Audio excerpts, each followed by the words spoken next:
I watched a lady come in to vote 3 times. On the second time, I pointed her out to the chief judge. The third time, I again pointed her out to the chief judge. This time, the judge looked into it and saw that the lady was trying to vote for a man.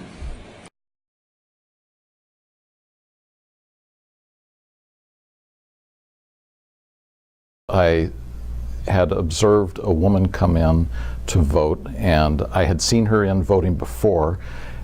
And the reason why I knew that is because she had a very distinctive birthmark on her cheek. And so I had noticed that, and then when she came in the next time, I said, wait a minute, that woman's been here before, she's already voted. And at the time, I called the chief judge over and I said, this woman's voted before. And as an observer, you're not allowed total free reign to run around. And so I sort of stayed in my place, and the chief judge went over and checked her out, and she said, no, everything's okay, she can vote. And I said, no, I really know, I've seen her before already today. And she said, no, it's all okay. So I accepted that, and I just sort of wrote down a little note. And then a couple hours later, the same woman comes in again. And this time I go to the chief judge, and I do walk with the chief judge, and she's over at the table to give her name, and this woman is actually trying to get a ballot using a man's name. And at that point, the chief judge sort of looks at her, goes, are you sure? And she goes, yes.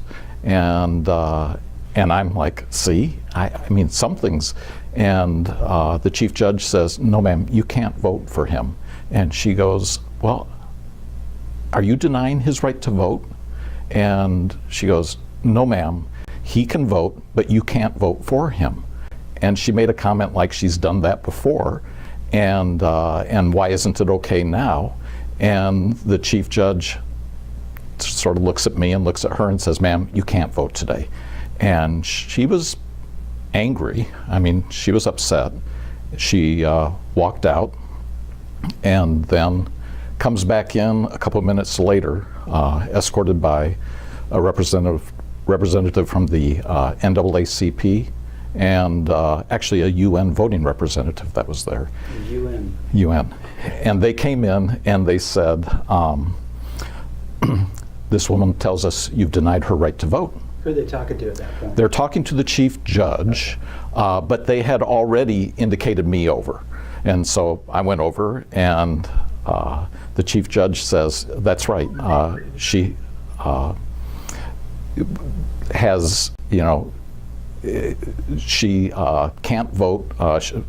She has already voted, and they said, well, she tells us that you've denied her ability to vote, and that, and I said, do you know who she was voting for? And they go, no. And I said, well, she was trying to vote for a man. And they looked at her and they said, were you trying to vote for a man?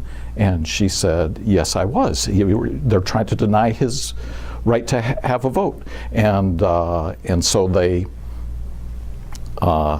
immediately looked at each other, and they sort of escorted her out, took her in arm and escorted her out. And I followed them. They walked her completely away from the voting site altogether.